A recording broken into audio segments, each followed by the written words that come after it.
Okay, so I actually, for the first time in probably ever, I happened upon a highlights feed on YouTube at some point, and so I actually did watch the highlights this time. And no, literally the first time I've like actually stopped and been up with the situation. So, congrats to everybody. Looks like an exciting game to watch. Yeah. So, for once, I actually can chat about it legitimately. But yeah, I'm notoriously losing streak of 2, right? To hell with Georgia. I can say that because I'm a Georgia Tech fan, right? So that's our fight song, right? It's like a rivalry, but it kind of, we all know it sort of just goes one way because Georgia Tech just, wishes they were good enough for it to really be a rival. But anyway. All right, so hello, everybody. Before we get started, we had a question or two about the exam. I have not started grading it yet.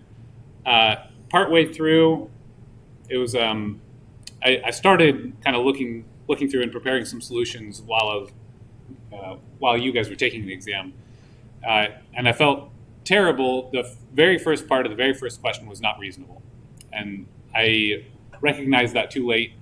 And so my apologies to you. That was a very bad way to start an exam. So my plan, haven't even touched the exams yet, but my plan is to probably make that bonus and to look into the best way I can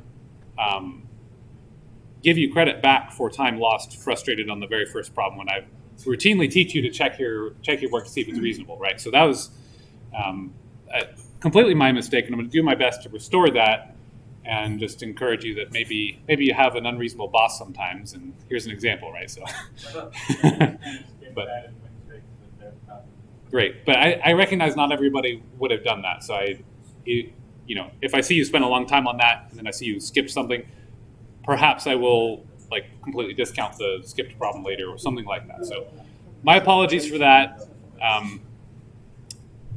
Did not intend to do that, but I recognize that was a big problem.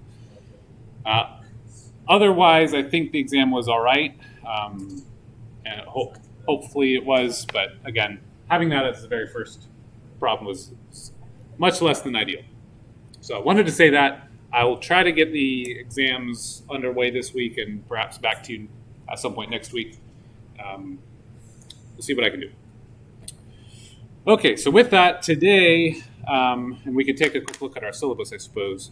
Today we're going to start wastewater treatment, and in essence, what we've done with the class so far is to cover primarily first the physical and then chemical aspects of water and wastewater treatment. And I lumped the first two into essentially the drinking water side, mostly because we don't really use biological treatment for drinking water treatment. It's going to be pretty nasty water if we need the help of bacteria to clean it, and then we have the issue of using so many bacteria. So we don't typically do that, at least in modern times. So that's kind of one way to think about the separation of our class. Is all of this so far was kind of physical and chemical aspects of water and wastewater treatment, and this last section will be biological and therefore directly wastewater. And even though we use sedimentation in wastewater treatment, I've already covered that, so I'm not going to revisit that and have a whole separate session on that. But you can see kind of these concepts. The unit operations do feed into both. We do disinfection with wastewater, but again, we don't need to cover that again here. So that's just kind of how we're organizing the course here. So today I'm going to give you sort of an overview why we care about wastewater, how we care about it in terms of implementing policy and regulations. Then we'll get on to actual wastewater microbiology. The microbes are going to be the key player here, and so we want to make sure they're happy and they're doing their job well. So that'll be a couple lectures on specifically designing the biological aspects of wastewater treatment. And then we'll take a look at how that affects wastewater discharges downstream. So if we're following the book, we actually jump backwards a little bit, talk about that today, but it makes some sense. And I think I might swap this lecture out with something small scale wastewater treatment systems or something of that nature. We'll see. Okay, so that's kind of where we are with the course. Come back to a couple of these things. So we looked at this slide before when we were talking about disinfection. Really, we were talking about that fecal-oral route of transmission, making sure that we can eliminate that. We don't want to ever ingest any pathogens that would come out of something's feces, right? That would big health risk there. So we were talking about my little drawing. We have drinking water as a barrier, drinking water treatment. But if we take a look at our chlorination and typhoid fevers situation, drinking water treatment is good, but it's not necessarily everything. If you have lots of pathogens in the environment, that can be a problem. If you have situations where you have a private well and the environment is quite contaminated, that would be a problem. So if everybody had perfect drinking water treatment, for health purposes, for the fecal oral, maybe it wouldn't matter, but it's still always a good idea. So we'll have wastewater treatment as a barrier to entry for any discharge, right?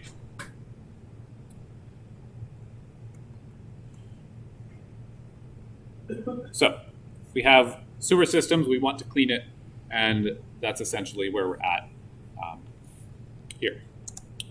Okay, so a couple examples. These are from Nicaragua. I had a chance to go a few times about 10 years ago. So here's an illicit gold mining operation. It's a little structure, houses a little mixer that's essentially crushing and mixing soil with mercury, liquid mercury there, so that they can amalgamate gold metal and extract that. And then essentially once it's spent enough time in there, they slowly let it go through this little trough system, maybe sort of a retention pond. I'm not sure if that's what they're using it for, but from there it just goes out straight into the environment. So all that mercury, all the disturbed sediment, everything, mostly the mercury is the problem there, just going straight into the environment. So clear health pollution risks there. Mercury is toxic, not good to be exposed to. If you've heard of the term a Mad Hatter, it's coming from tanners who would make hats in particular, but tanners in general, worked a lot with mercury because it was an agent that could cure the leather, and they'd be exposed to it, and then eventually they'd go mad, because that's kind of what mercury does to your brain. It makes you go mad. So the Mad Hatter, that's directly a mercury syndrome there.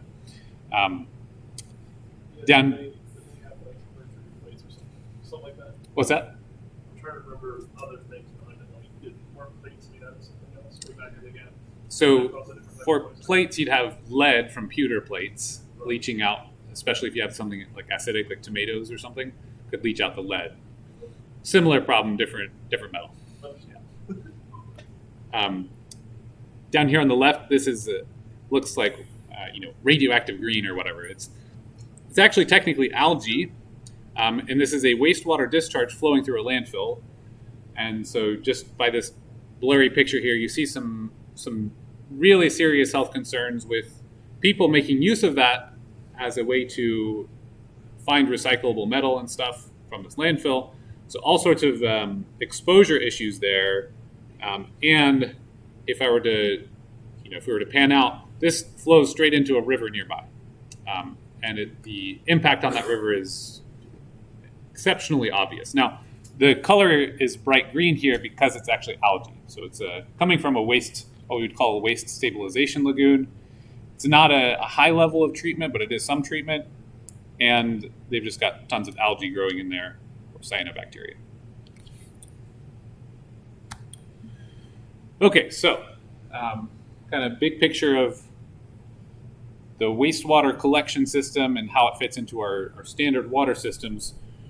we've talked about the different inputs, is lake, stream, river, to collect our water. We use the water, and then, so essentially we've talked about everything up left of that mark. And here, today, what we're going to start talking about is, okay, well, now that we've used that water, or it's making its way into our sewer system one way or another, what do we do about it? And in fact, I should actually draw this around this little pre-treatment thing. So if an industry uses water, let's say from a municipality or from a well, they make it dirty. If they want to, they might be able to send it to a municipal sewer system, if the sewer system can handle it. But if the sewer system can't handle it, let's say they're sending something that's really acidic or something like that, it's going to kill all the microbes that we're using in the wastewater treatment plant. They have to do their own pre-treatment so that they can protect that. Okay, so industries often will employ their own wastewater systems. Sometimes they will discharge to a municipality, and that'll be that. We have a historic issue here where in the past, storm sewers have been combined with the municipal sewers at some points. And in fact, just this morning, I was walking kind of behind PFT. We have dumpsters back there, and I was walking to my other class and I was watching someone spraying down with a hose, kind of the dirt and junk near those dumpsters.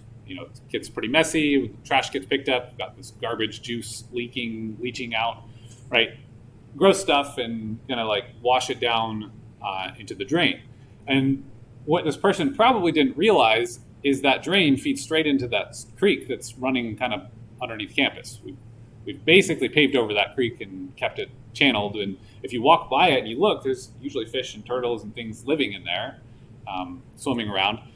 It's kind of neat, but they're dealing with any sort of contamination that, whether it's rainwater or washing up from all this, it's just going straight to there. So in a sense, it could make sense that we would want to take our storm water and treat it, because there's clearly going to be some gross garbage juices there. There's other cases where maybe an auto repair facility is going to have a lot of oil and grease around on their lot. And when it rains, where does that go? Well, they actually require stormwater discharge permits, so they have to have something that can catch some of that, at least the sediments involved. So there's different considerations there, but what does not make sense is to flood our wastewater treatment systems with rainwater and expose everybody to a bunch of sewage, right? That makes less sense than letting the fish get exposed to a bit of contamination right next to the dumpster, right? That's not great, but at the end of the day, we'd rather that, in a sense, than have sewage everywhere when it storms, okay? So what we'll see today is there's some trade-offs. Some of these systems are not ideal, but we can design them with some minimum safety, at minimum to achieve levels of safety where possible. Okay, so then the other aspect here is if we do discharge, then what happens if somebody else is taking water out of that river or stream later, right, and using it for drinking water? Then they've got to clean it up pretty well. So there's multiple barriers that we want to consider. So we'll talk a little bit about what all do we protect and why as we move forward. But first, a quick snapshot of the typical treatment system.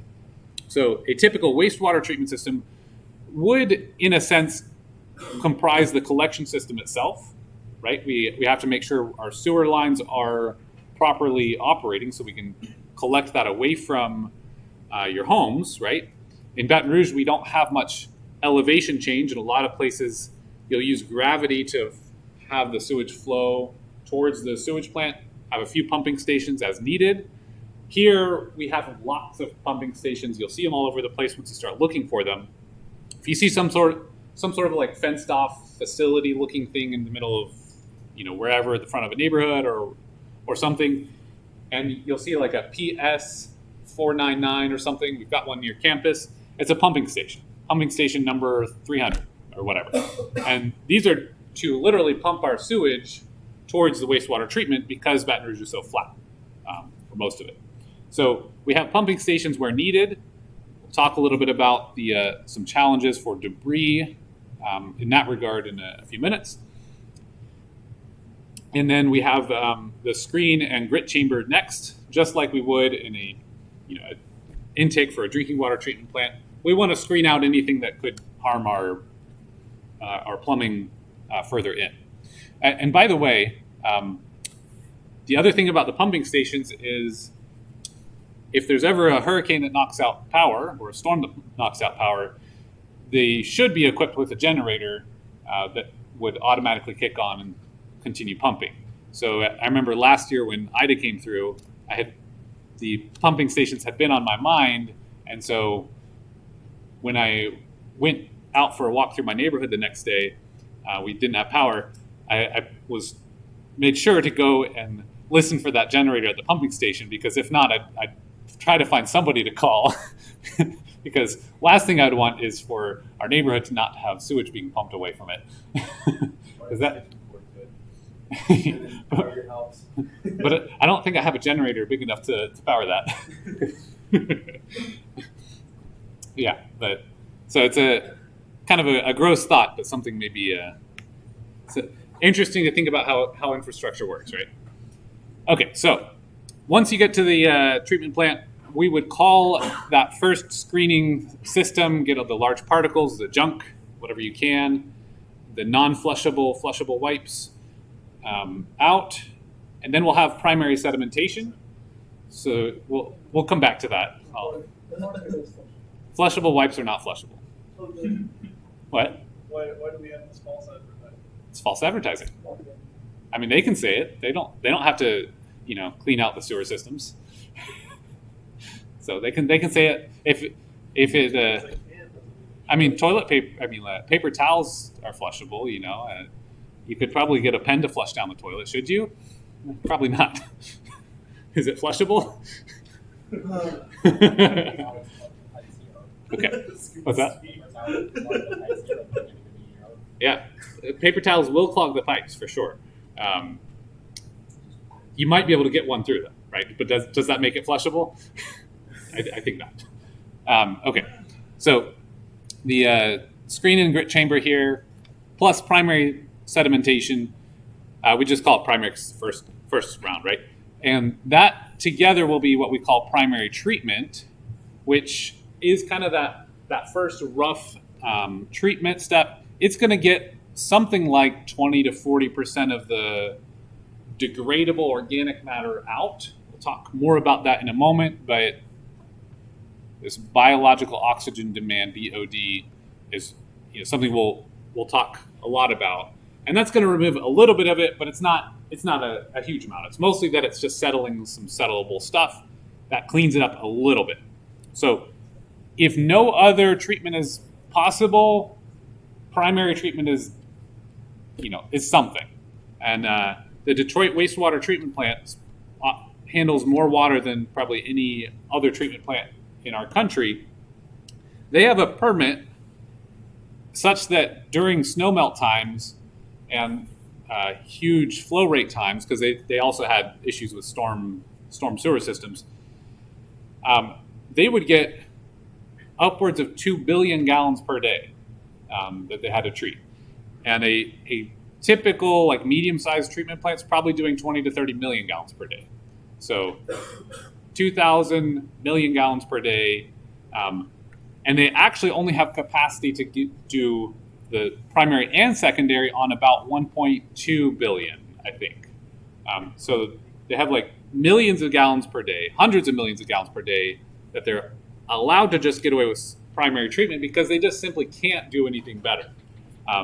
Pretty nasty, not the best situation. So they've been working on implementing catch basins that they could spread that flow over more time and also split up the sewer system so they're not getting so much flood water into their sewers. So anyway, that's primary treatment. From there, we use bacteria. So we use bacteria as the workhorse because they'll eat all the dissolved molecules. If you think about it, if you put a whole bunch of sugar in water and then you thought to yourself, oh shoot, how do I get that sugar out? because you wanted to use the water for something else. You didn't want it to contaminate something. Well, it's kind of hard because sugar is a pretty small molecule. And then if you think about wastewater, it's a whole bunch of different molecules, right? It's all this junk. Most of it's dissolved. You're not going to be able to just fish it out with a net or a membrane or whatever. So what we do is we use bacteria because they're really good at eating stuff. And we grow the bacteria rapidly. We give them as much oxygen as they could possibly want. So all these bubbles here.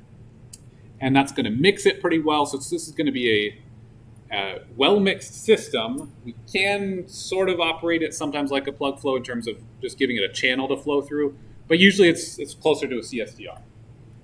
So it's going to be a well-mixed system, bubbling all over the place. And essentially what we want to do is grow as many bacterial cells as we can, so that then, after that, we take it and we sediment all the bacteria. So we harvest them and collect them. And that's much more manageable than trying to catch a sugar molecule, right? We can cause bacteria maybe to stick together if they weren't already sticking together in like flocks and settle. Maybe we add a little ballast, maybe we do a little coagulation or something. We can settle out the bacteria much easier than we could remove a dissolved molecule. So it gives us a really nice way of removing stuff with the ability then to physically take out the bacteria cells. So from there, the bacteria cells would partly be recycled. So we have a recycle line to make sure that we have plenty of bacteria in the system because if we're just bringing in fresh wastewater, there's going to be bacteria, but they're not going to be at like really high concentrations. So we need to make sure that there's plenty of bacteria to do the eating, the consuming, the reproducing, all of that continuously. So we feed some bacteria back in, and then we send the rest to sludge processing. From here, we can either dewater it and landfill it, just be like, squeezing the gross water out, sending that back through the wastewater treatment, and sending the solids to a landfill. And by the way, that Detroit wastewater treatment plant, that would be like a dump truck full every 5 minutes is the rate that they were creating it. So trucks and trucks and trucks of it. At the end of the day, that's going to be a little bit like soil material. And so if we process it a little further, we can actually use it and land apply it as what's called biosolids as a fertilizer. Now, we can manage it in such a way where we keep it away from food crops and use it for non-food crops, for one thing. And we can also give it appropriate composting. I mean, it requires some composting regardless, but if we do it at a hot enough temperature, certain conditions, we can get it fairly safe, and so we have Class A and Class B biosolids, but we still want to make sure that whatever heavy metals might be there, which is pretty common, are accounted for, and then whenever we apply them to land, we make sure that we never apply more than some amount of mass, so that we never reach some threshold of safety in terms of how much of the heavy metals have we applied to this plot of land. Okay, so there's some stuff there. That's not really secondary treatment or primary treatment. That's just residuals treatment, I suppose we'd call it. From there, we would send off to disinfection, unless we added a tertiary step, which we could do. If we want to be fancy, we can add some tertiary treatment, maybe use an anaerobic. So this is an aerobic reactor with the oxygen added. We can also make use of different biochemistry if we take bacteria that like to grow without oxygen. They'll use other stuff like sulfate as an oxygen source. So they'll do different chemistry. They'll eat different stuff. That is an advantage in some cases. We're not going to get too far into that, but that's another biological process we can use. And we'd probably actually do that before the sedimentation potentially, and we'd call that tertiary.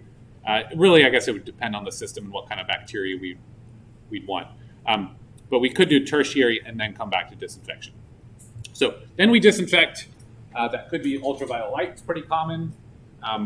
We can use chlorine or a chemical disinfectant, but usually we'll then have to remove it again before it actually discharges into the environment, because chlorine is not good for fish and wildlife. Okay, so that's kind of the general scheme, though, of a pretty typical standard system. There are creative ways we can do a lot of these, let's say with just an open lagoon, can perform several of these functions just by having a well-designed lagoon and operating it in particular manners. But this is a good sense, and a lot of what we're going to focus on is that bioreactor as how we design that. So we've done the sedimentation, we've done some disinfection. So really that's kind of the next core concept we'll talk about starting next time. So about the water quality standards themselves and the regulations, really they're driving from what happens to the receiving water. So if we discharge to the Mississippi versus discharging to a small creek, that water that's receiving the wastewater, that's what we want to protect in many ways. So the EPA delegates the authority to do this, the permitting, the allowance of this. And by the way, real quick, there is also a discharge system designed for discharging to groundwater. So we can pump wastewater straight down into the ground, adding it to some aquifer. And while that's certainly possible, that doesn't mean it's we can do that with untreated stuff, right? We have to treat it. We have to make sure that we're protecting potential uses for that. That's a separate system. I don't have personal experience with that system. I did work with in an NPDES program in Michigan for about 6 months. So I'm going to talk a lot about that and my experience there that I can share with you. Okay, so the EPA delegates these systems, whether it's groundwater or surface water. The surface one being called the National Pollutant Discharge Elimination System, or NPDES, or some people might call it NIPDES. So if you ever hear that in some consultant or something talking about their permits, this is likely what they're referring to. And the task of it was originally to eliminate discharge pollution sources, right? Eliminate discharges of pollutants. But at minimum, to reduce it, to maintain, and we'll look at the technical jargon, technical phrasing of it later, but basically to reduce and eliminate discharges of pollutants to surface waters, essentially to protect all intended uses of the receiving waters. I think we talked about this before, but basically this would be recreation. So swimming, boating, fishing, all of that. So recreation, we'd want drinking water sources.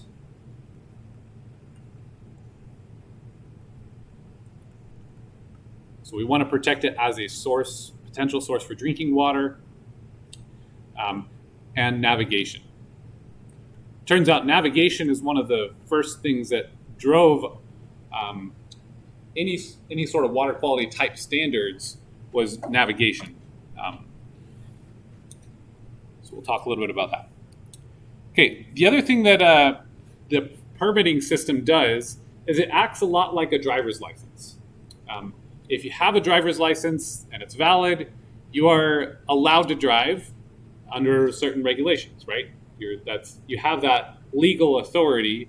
You are legally capable.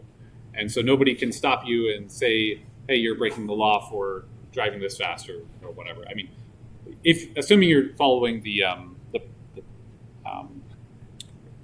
regulations. Now, for an industry to discharge wastewater, if they have a permit, it acts a lot like that license. It's a license to discharge.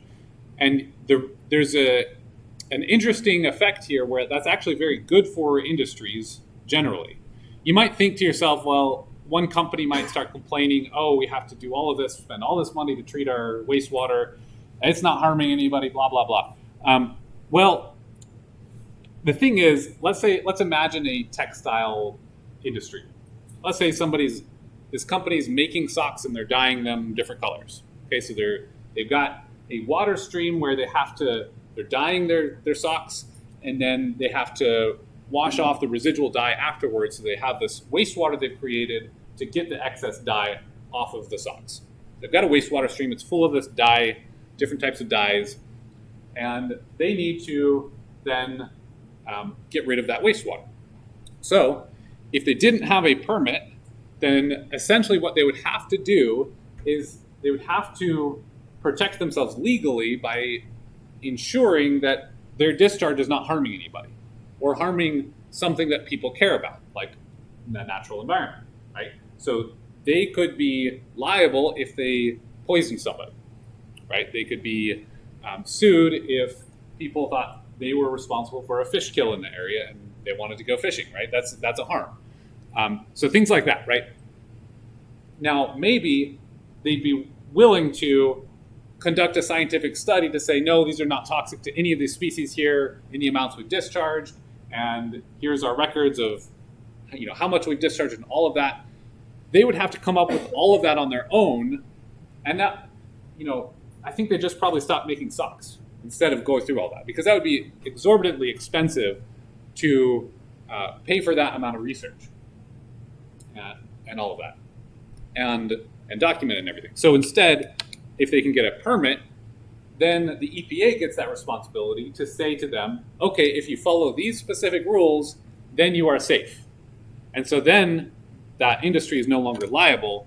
And if anything, the EPA becomes liable, say, oh, hey, this industry over here is poisoning people or killing the fish or something, and you let them do that. How dare you? We're going to sue you until you fix it, right? So that's actually the route of progress to fix environmental issues these days. Kind of feels weird or backwards, but it does allow for us to be able to buy socks, or to have socks made, for example, while also having a way to protect the environment. So kind of interesting, a little bit counterintuitive in that permits are essentially a great thing for industry in that regard. Of course, there's potential to go overbearing with it and all that. Okay, so types of pollutants. There's several, 3 classes of pollutants we'll talk about. The conventional ones are sort of the most straightforward, the first that are noticeable when you're discharging some sort of wastewater. Probably the first we ever cared about in terms of what happens if you don't just clean up your wastewater. So first on the list, I'm going to say is biological oxygen demand. So this is a weird one. We'll talk a lot about it, and we're going to revisit it after we discuss kind of wastewater treatment. Because what's really important is how much oxygen are the bacteria or whatever's living in the water, how much oxygen are they going to take away? Because one of the big issues is if we discharge untreated wastewater, then downstream, all these bacteria will be eating all that junk, taking all the oxygen, and then you have a fish kill because there's no oxygen, right? And it starts stinking, all sorts of problems with that lack of oxygen. So essentially what we're talking about is dissolved oxygen saturates at about 8 to 10 milligrams per liter at room temperature. We'll say dissolved oxygen saturation here. It's temperature dependent. You can get up to maybe 15 or 20 milligrams per liter if you have cold water. But with 8 to 10 milligrams per liter of oxygen in the water, in a closed system, you add a bit of waste to that, bacteria start going, they're just going to drop that oxygen to zero until they don't have any more oxygen. So that's what's going to happen in the lakes and rivers, and especially if you have like a scenario where it's a very still, calm lake, maybe it's very warm outside, so there's not very good saturation, you're going to have not much transport of oxygen into the water, and you're going to have all of this waste offering nice food for the bacteria to eat and consume that oxygen, and then you get that hypoxia. Okay, so this BOD term then is a roundabout way of saying bacteria food, because bacteria food translates to how much they're eating, it's how much they're doing respiration. And it turns out, if you think about it, this respiration is really important, right? That's taking oxygen plus whatever dissolved organics that we're talking about to make carbon dioxide and new cells. Turns out that's a lot similar to the way we work, right? We breathe in oxygen, we breathe out CO2. In fact, if you probably never thought of it this way, but weight loss is most likely your mass is probably leaving out your breath in the form of CO2, right? Because you eat food, that becomes some sort of a carbon source, whether that's fats or sugars or whatever, proteins and things. You're going to build stuff out of it. Then when you're consuming energy, what you're doing is you're taking the probably ATP or whatever, some form of a sugar, which maybe came from a fat. You're processing that, your body's degrading it, and then sending out the CO2 when you had breathed in O2, right? So that's a net mass export. So it tells you something about why, how important breathing is in the first place, but also, the dynamic of exercise as it relates to that. That is likely where most of weight loss happens, whether, one way or the other. So bacteria cells are doing the same thing, and we want them to, so that bacteria cells in the wild are not doing this, right? We don't want to give them a whole lot of food. So that's BOD. Next would be TSS, total suspended solids. It's kind of what it sounds like. A lot of particulate matter, anything that is a solid that just happens to be floating in there. That would usually be kind of turbidity sort of thing. There's pH, pretty obvious. You could really disrupt a natural environment if you change the pH like crazy. If you had a small stream and you flooded it with a whole bunch of acidic water, you can recognize you're going to start killing things and disrupting the natural state for sure. Fecal coliforms, this is a bit of a catch-all term for bacteria that are likely associated with warm-blooded animal guts. So obviously we're going to have a lot of that. We're probably going to be growing some of those even. So by the time we discharge, we want to make sure that those have been decreased sufficiently so that we have a low risk. It's kind of a risk indicator. How likely is it that we have gut pathogens surviving in this wastewater? Okay, so we'll monitor that in the environment. And then we have oil and grease. And I think I probably talked to you a little bit about rivers catching on fire earlier in this semester, but we'll take another example of that. Oil and grease is a big problem if it's allowed to just be discharged with no treatment, in part because if we take a look at this primary treatment, nothing in the primary treatment is going to remove oil or grease, right? The sedimentation will just let it go straight on by because it's typically less dense, floats on the water, and it's just going to go straight through.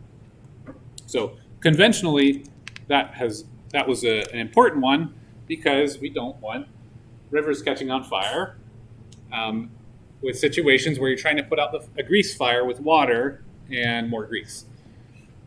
It's like, what do you spray on, right? It's like we see these firefighter. How do you smother a river that's on fire? It's and then you think to yourself, okay, well, maybe we'll just let it burn out. But wait a second, the wind starting to blow towards my dock over there. Oh no, what do I do?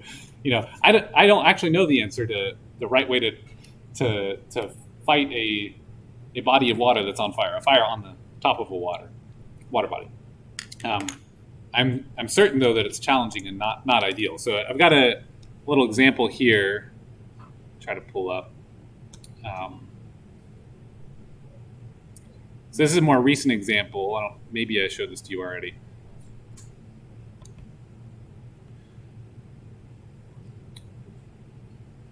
Earlier today when I tried to full screen it, my computer really didn't like it. So I'm going to just go here. Oops. So this was in Moscow, a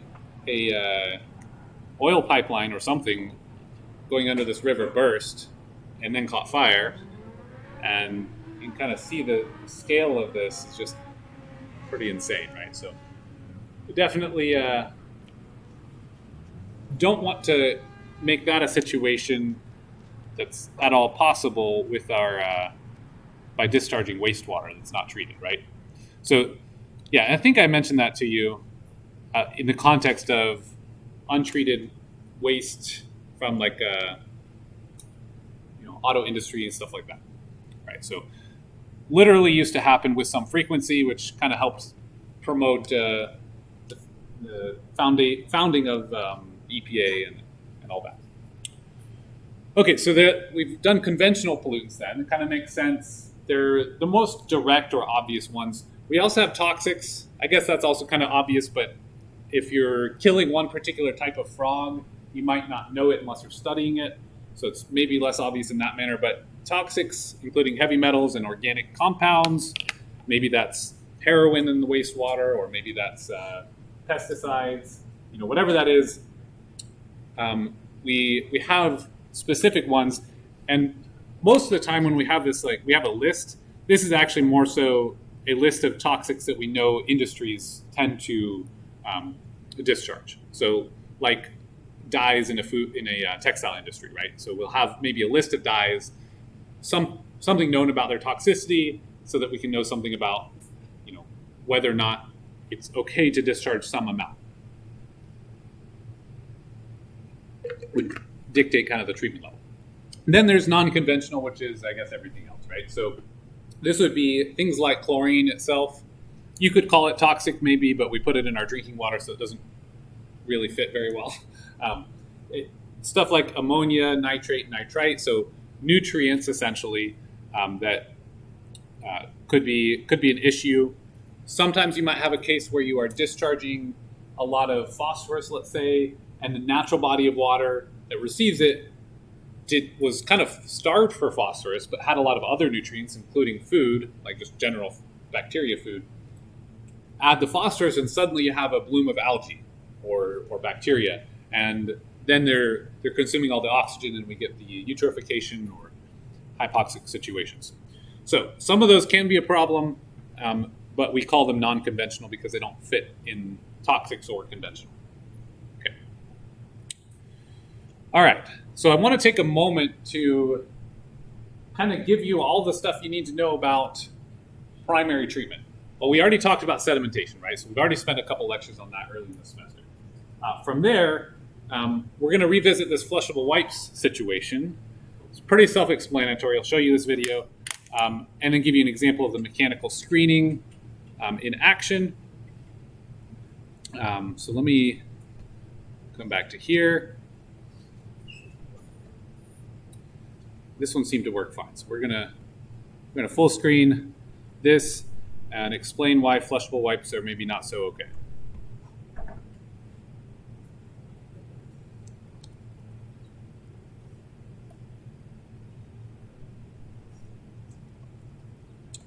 It should be music. Hang on. Sorry. It goes a lot better with the narration. It's short.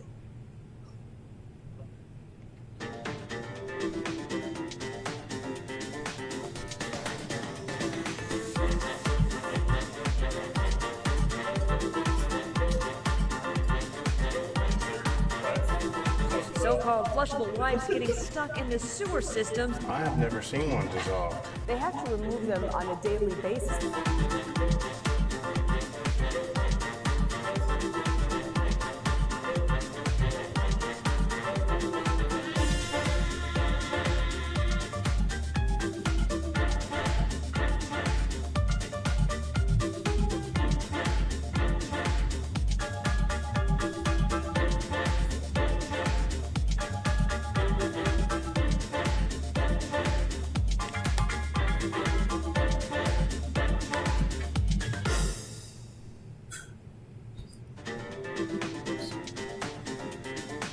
Okay, so yeah, flushable wipes, not so flushable, right? That's a takeaway of that. All right. What can we do to appeal to we tell them? Like, It- remove that and say, throw away, please? Like, at least in the line text? I think that there's like literally some, it's like the Water Environment Federation, maybe. There's like, the professional organizations within like wastewater treatment, that world is like activists trying to get flushable wipes off the market, or at least marketed differently, right? So I don't know what you can do, right? It's just like it's a big infrastructure cost potentially, as they said, because of false advertising, essentially, right? They'll go down your toilet, hopefully, but yeah. So and it's pretty evident if you ever tour a wastewater facility that debris like that, I have to laugh though. That guy said, "I've never seen one dissolved." Well, would you see it if it's dissolved? I mean, maybe I guess if it was like halfway out of the water and partially dissolved, maybe. I suppose. But that always struck me as funny. Would you? Could you see it dissolved? Anyway, okay. So that's a bit about our sewer collection system. I had an interesting question last time about can the pumps themselves grind up the stuff? And somebody I had heard about from an internship she had an advertiser come by, or like a company come by to advertise their product, which is sort of like a grinder of some sort, pump that's going to, with its impeller, grind up the sewage. And that's probably pretty commonplace at the front of a wastewater treatment system. I don't think it could handle a fatberg that's like mineralized and become solid like that. And then there's also pumping stations throughout.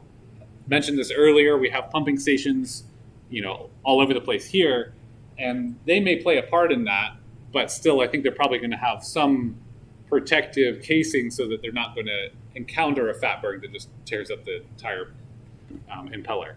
So I'm not sure exactly what that looks like here, or whatnot. But there's definitely some intrigue there about what happens between the toilet and the wastewater treatment plant. Okay, here's just like a little advertiser. Just gonna mute it.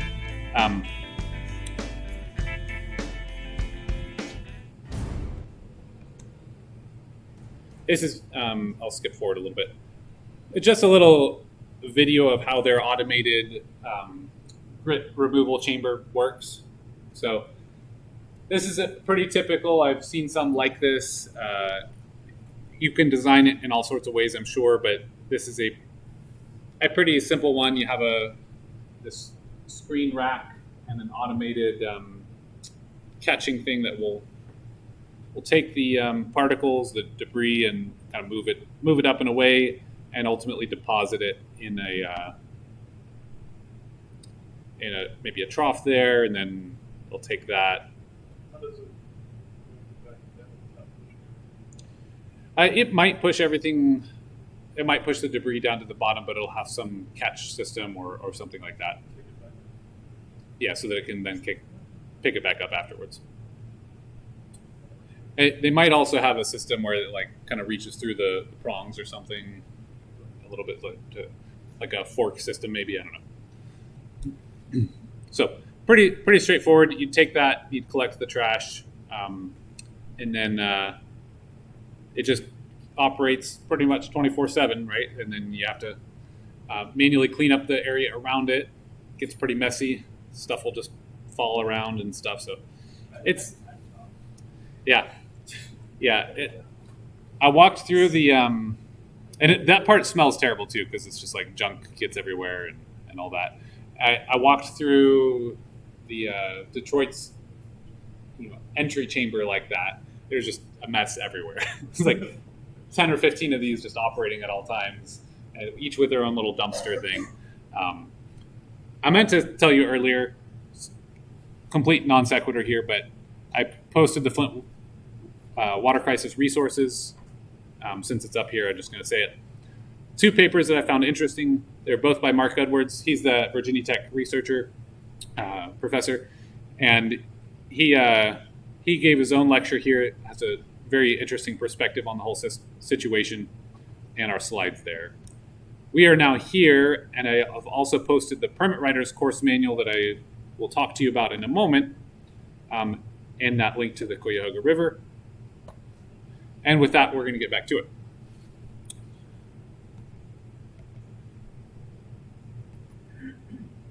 Okay, So yeah, there's not a whole lot to say about primary treatment since we've already covered sedimentation. Same type of considerations apply. We don't normally do coagulation and flocculation, especially not for the primary treatment side, because there's just enough debris already.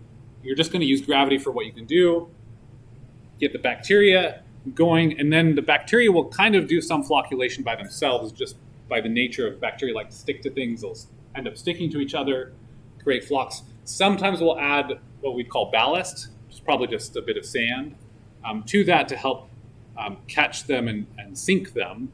But generally, that's kind of it. So, okay, I mentioned this permit writer's course handbook. This is actually a moment in my life that sort of helped me realize, I probably wanted to try coming back to academia, because I attended this week-long workshop. It's like 8 hours a day, show up at 8 a.m., go for 4 hours, have lunch, come back for another 4 hours. And the difficult part was most of this is pretty dry material. I mean, there's some interesting things I'd like to highlight, but most of it was also just very monotone, not exciting voices used to describe the permit processes and everything involved. And you can see that that would it was a bit difficult in a very first world problem type of a way. So there are some cool things here, and it was sort of just a funny experience in some regards, and they did their best. But what I'd like to cover here is specifically, we'll go through a bit of Module 1 and talk a little bit of, if we get there, Module 2. This is just an overview of the Clean Water Act, so some of the regulatory history, how it came to be, some things maybe I've touched on a little bit, we'll expand on, and sort of the scope of the regulatory framework. There's a lot of interesting information in here, just not if you have to sit through it for 8 hours a day all in one session, right? So if you happen to end up curious about a particular technology or industry or something, how we deal with that from a regulatory standpoint, this is up there. If you were interested in this water quality-based effluent limitations, WQ Bells, take a look. This resource is up there. Maybe it's been revised a little bit since 2015, but should be fairly up to date. So early on, the Rivers and Harbors Act of 1899 was really our first thing that kind of dealt with water quality issues. Primarily, that was navigation.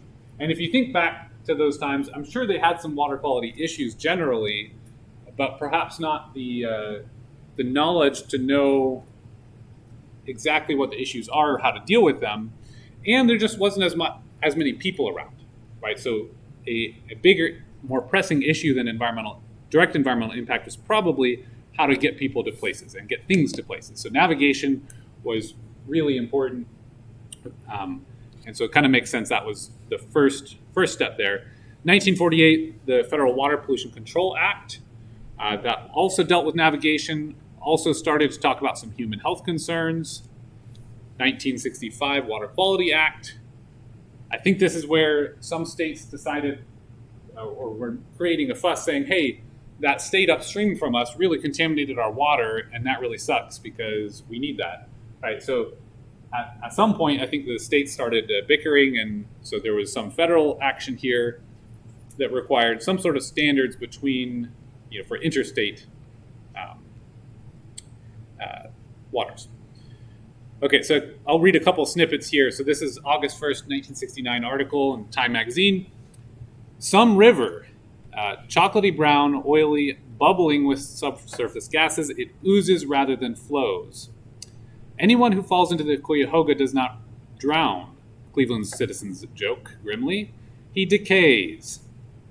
The Federal Water Pollution Control Administration dryly notes, the lower Cuyahoga has no visible signs of life, not even low forms such as leeches and sludge worms that usually thrive on wastes.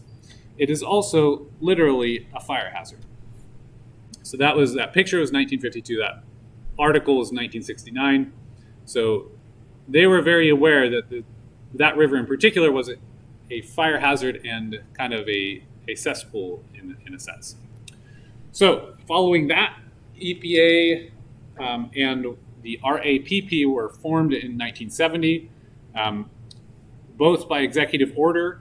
The RAPP was the Refuse Act Permit Program. That was not found to be, I guess, constitutional or viable or whatever, so that was struck down in a federal court.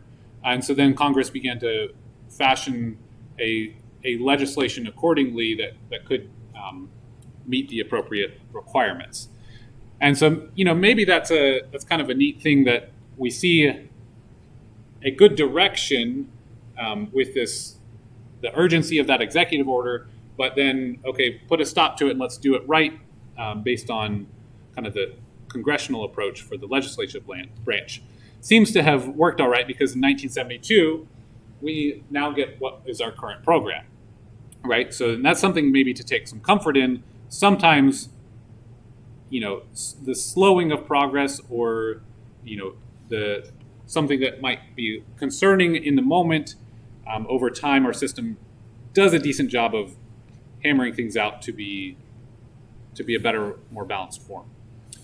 So the Federal Water Pollution Control Act amendments were in 1972. That really established the core of this NPDES program and the other, like the groundwater program and things like that. So the Clean Water Act was 1977. That focused on priority pollutants and effluent guidelines to kind of guide different industries, different wastewater dischargers. What are those effluents of the discharge guidelines? What do you have to meet? 10 years later, the Water Quality Act gave water quality-based effluent guidelines rather than, that's where we base it on the quality of the water, the receiving water, and what its needs are, and added that stormwater treatment portion of this so that we could have something to do with like the stormwater drains and issues there. So this Federal Water Pollution Control Act, the objective was to restore and maintain the chemical, physical, and biological integrity of the nation's waters. So restore in cases of impaired systems and maintain, so to continue to protect them against impairment in terms of chemical, physical, and biological measures. So one of the interesting things here is that some of our waters are impaired by nature, right? We would say natural bodies of water should have X amount of dissolved oxygen. But then you go into some place in the middle of nowhere, Louisiana, and you find a body of water has not been touched by humans in, forever. It's like really pristine, and it has like almost no dissolved oxygen because it's swamp, and it's got so much bacterial action because of the sediment that's there, and it's very hot because it's South Louisiana. You might be impaired. You'd have this water body that has impaired status. So not all of this is perfectly fitting, but with regards to the human impact aspects, it works pretty well because if we can get the chemical, physical, and biological metrics in order and protect them, that's generally exactly what we need and want. Okay, so then the goals and policies for that act included to eliminate the discharge of pollutants to navigable waters by 1985. Just eliminate them. No more pollution. That was probably a little bit naive, right? Fortunately, they also included an interim goal here, which is really what we kind of at this point keep as the goal, right? And that is they wanted it by July 1st, 1983, wherever attainable, a level of water quality that provided for the protection of propagation of fish, shellfish, wildlife, and provides for recreation in and on the water. Okay, so that intended uses comes back here. We want to protect it for all the intended uses. We also want to be able to discharge wastewater in a very real sense, because if we were to, let's say, generate power with a nuclear power plant, and it's going to heat up the water. That's all it does is we use the heat transfer. We take a cool source of water. We end up heating it up and discharging that water. That heat is a pollutant. So what, do we just not want that source of rather clean energy and just because we don't want to discharge water that's a little hotter. I mean, we can cool it to a degree, but typically we're going to want to discharge some that's a little hotter than it came in. Do we want to not have any sock manufacturers, or can we let them discharge water that has a little bit of extra chloride in it because of the treatment we did, and a little bit, maybe a trace amount of this dye that's not actually toxic to anything, the amounts that we're discharging it?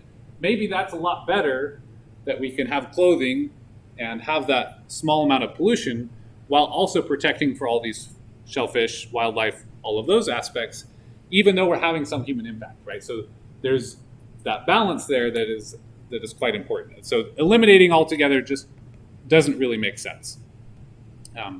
So last here it says prohibit the discharge of toxic pollutants in toxic amounts. It's pretty obvious, and it kind of ties into what I was just saying, right? So as long as we're protecting on the basis of physical, chemical, and biological integrity, we're protecting all these intended uses, not discharging any toxic pollutants in toxic amounts, then actually we are probably pretty okay with wastewater discharges, right? And that makes sense when you think it through, even if your gut reaction might be, one way or the other.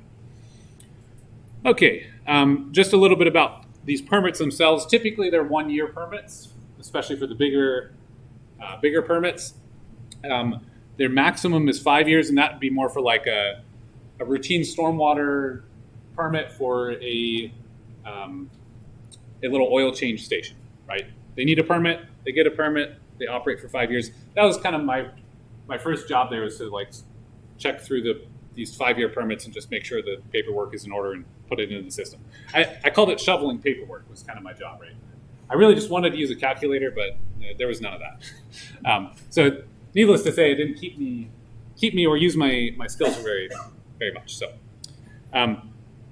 these permits, by the way, interesting side note, anybody who wants to obtain a permit has to pay a fee for the permit, and typically an annual fee, or I think maybe it's just a fee for renewal of the permit.